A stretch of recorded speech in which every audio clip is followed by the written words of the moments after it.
안녕하세요. 하랑 책방의 하랑입니다.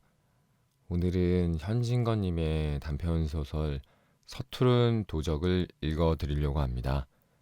네, 짧지만 재밌게 들어주시면 감사하겠습니다. 그럼 서투른 도적 시작합니다. 창이 문밭 살림을 차린 뒤로 안잠 자기 때문에 약간 머리를 앓지 않았다. 개똥에 굴러도 무난히 좋지 그 두매에 누가 하고 그들은 처음부터 오기를 싫어한다. 일갓집들의 연줄로 간신히 하나 구해다가 놓으면 잘 있어야 한두 달, 그렇지 않으면 단 사흘을 못 되어 보찜을 싼다. 속살 까닭은 여러 가지겠지만 드러내놓은 이유는 한결같이 뻐국새와 물소리가 구슬퍼서 한다. 불행한 인생의 길을 걷는 그들에겐 집을 애두르는 시냇물 노래와 뒷산 속에서 새어 흐르는 뻐꾸기의 울음도 시름을 자아낼 뿐인 모양이다. 어둑어둑한 소나무 그늘 밑에 그들은 하염없는 눈물을 씻게 되고 햇빛에 고요히 깃들인 풀 그림자도 까닭없이 그들의 마음을 군성거리게 하는 듯 도해의 번잡과 조음이 도리어 그들의 신경을 무디게 해주고 심장을 지질러 주는 듯. 아무튼 안짬자기가 붙어있지 않았다. 병약한 아내의 단손으로는 도저히 살림을 꾸려나가는 수가 없고 사람은 있어야 될 판이라 나이 늙든 젊든 일을 잘하든 못하든 안짬만 자준다면 우리는 감지덕지로 위에 올리는 판이었다. 황해도 할멈이 올 때에도 우리는 사람이 없어서 무진 애를 쓰다가 드나드는 기름장수의 연출로 간신히 그를 구해온 터이라 인품과 일세를 볼 겨를도 없었다. 보통집 같으면 대개는 그 할멈을 싫어하였으리라. 첫째, 나이 많아 65세나 되었으니 세찬이를 바랄 수 없고, 둘째, 너무 추해서 불쾌한 감정을 일으킨다. 얼굴은 늙은 일본 호박 모양으로 위아래가 내밀고 눈과 코 언저리가 움쓱 들어갔는데 검붉은 버섯으로 덮였고 가을바람도 일어난 지 올해인 음력 8월인 이때 땀이 차서 헤어진 광당포 적삼 하나를 걸쳤고 잠뱅이 비슷하게 짧은 배치마가 갈기갈기 찢어졌는데 그 조각마다 기름때가 켜켜이 앉았다. 요새 명색 안짬 자기라도 위아래를 인조견으로 휘감고 버듬적하게 양산 한 개쯤 들고 다니는 데 비하면 그야말로 소양지판이다. 그러나 우리는 와중엄만 감지덕지다. 저 나이에 족고를 하고야 설마 오래 붙어 있겠지. 아내도 나를 보고 해주기 웃으며 도리어 안심하는 눈치를 보였다. 아내의 전하는 말을 들으면 그 할멈은 황해도 안악 사람으로 농토를 빼앗기고 살 길이 없어 아들 부부만 제 시골에 쩌트리고 저는 13살 먹이 손자 하나를 대불고 버리곳을 찾아 걸어서 서울로 올라왔다.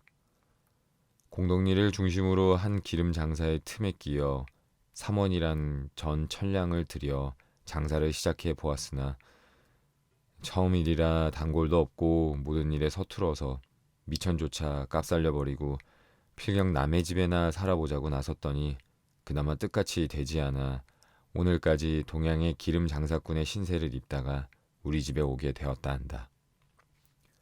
하루 이틀은 무사히 지나갔다.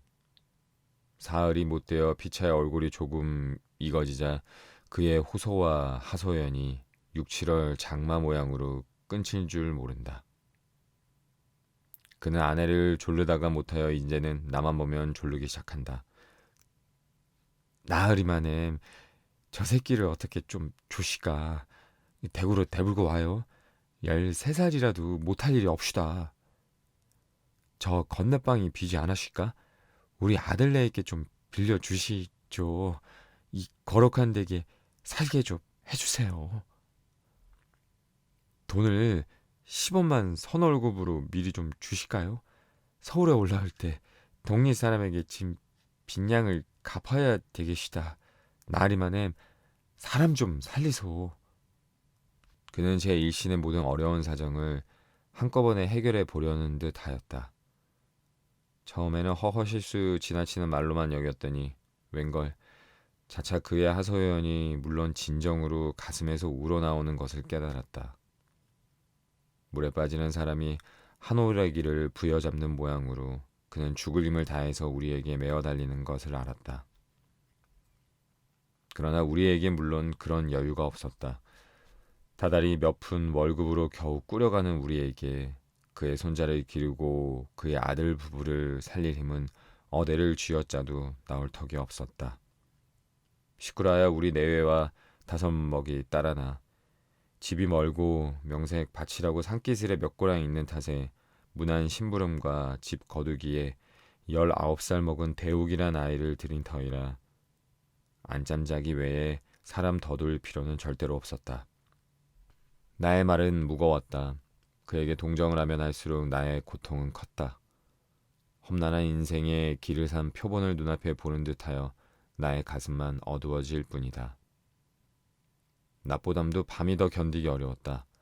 낮에는 나도 집에 붙어있지 않거니와 자기도 일이 바쁘니 조를 겨를이 없으되 밤엔 저녁을 먹고 앉으면 그의 애원은 쉴 새 없이 나의 귀를 울리고 머리를 들먹인다. 두 방에 불때기가 어려워서 장지로 막은 안방에 우리는 아랫간에 자고 그는 윗간에 자니 한 방이나 진배가 없었다. 그의 한숨과 호소는 장지 하나를 격해 폭포수같이 쏟아진다. 그는 좀처럼 잠도 자지 않았다. 내가 깨어있는 듯한 눈치만 보이면 자기의 원정과 서름과 슬픔을 늘어놓는다. 이 거룩한 댁에서 자기를 안 살려주면 누가 살리겠느냐. 내가 꼭 그를 구해야만 될 의무가 있는 것처럼 추근추근하게 굳세게 줄기차게 조르고 볶고 호소하고 애원한다. 불면증이 있는 나는 이따금 뜬 눈으로 새기까지 되었다. 잠꼬대처럼 호소를 중얼거리다가도 그는 흔히 고단한 꿈을 맺는 모양이나 이 꿈이 도무지 길지 않았다. 높던 소리는 이내 깊은 한숨으로 변한다. 그렇다. 그것은 정말 깊은 한숨이다. 바닷속 깊이 파도가 있는 모양으로 우후 하는 처창한 울림을 낸다.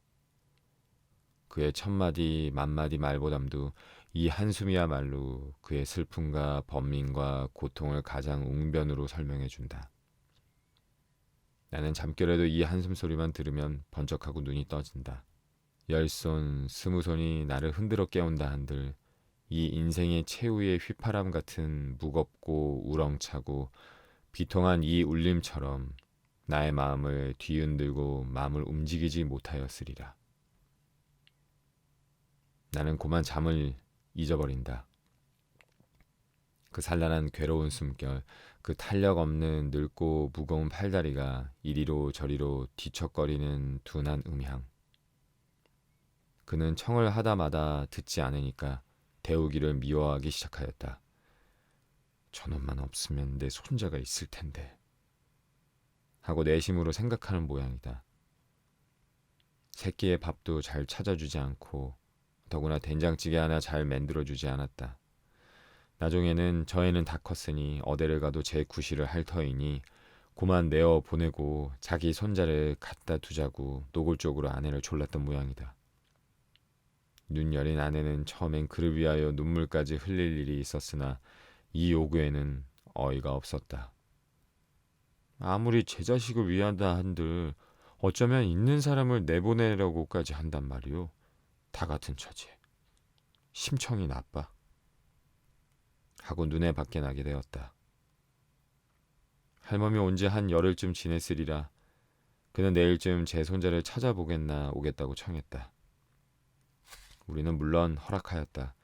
오늘 낮쯤 갈 터인데 오늘 아침에 생긴 일이다.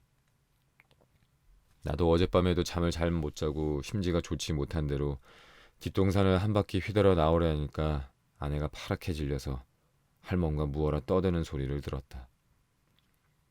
그 사단은 이러하다.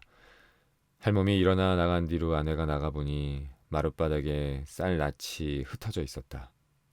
밥살을 하다가 떨어뜨린 것인가 하였더니 자세히 살펴보니 마루로부터 뜰로, 뜰로부터 우물 가는 길로 쌀이 줄을 그은 것처럼 흘러 있었다. 하도 이상해서 할멈 뒤를 쫓아가 보니까 그의 걷는 대로 쌀이 줄줄 흘러내린 것을 발견하였다. 필경 할멈의 품속에 쌀을 감추어 둔 것이 발견되었다 한다. 그는 헌털뱅이 전에 하나를 주어서 쌀을 불룩하게 집어넣어가지고 가슴 밑에 찼는데 전대에 구멍이 뚫어져서 그의 걷는 대로 쌀이 흐르게 된 것이었다.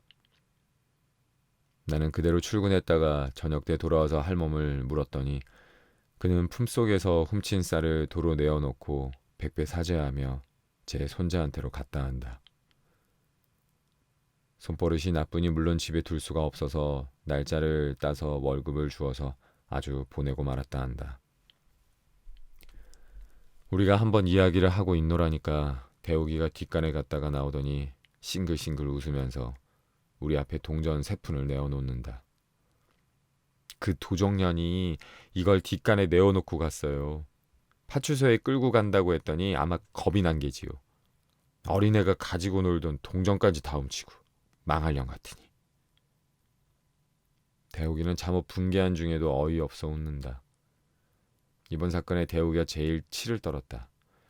고지식한 그는 그런 짓을 하니까 없는 사람이 대접을 못 받는다고 펄펄 뛰면서 할멈을 맞대해 놓고 욕짓거리를 하며 징역을 살린다고 울림장을 놓았다 한다. 나는 그 할멈의 한 일을 서투른 도적의 노릇으로 웃어버리기엔 너무 마음이 저리었다. 대옥의 말 맞다나 할멈은 과연 파출소를 겁냈었을까? 아무도 몰래 안전하게 제 품속에 든 동전 3푼이 귀신 아닌 사람에게 발각되리라고 믿었을까? 살아가는 손자에게 옥춘당으로 변할 그 귀중한 동전 3푼을 확실치 않은 겁결에 그리 쉽사리 내어 놓았을까? 그는 일부러 동전 3푼을 내어 던진 것이다. 내 보라는 듯이 내어 던진 것이다. 섬으로 있는 쌀을 몇 줌 훔친들 어떻단 말이냐. 굶주린 내 손자에게 한 끼 입합을 해준들 어떻단 말이냐. 무슨 대사냐. 품속에 넣은 쌀까지 우벼 뺏는 알뜰한 요것들아. 이 동전 3푼이나마 마저 받아라. 그리고 잘 살아라. 마음속으로 외치며 이 동전을 던진 것이다. 우리의 얼굴을 향해서. 심장을 향해 이 동전 3푼을 후려 갈긴 것이다.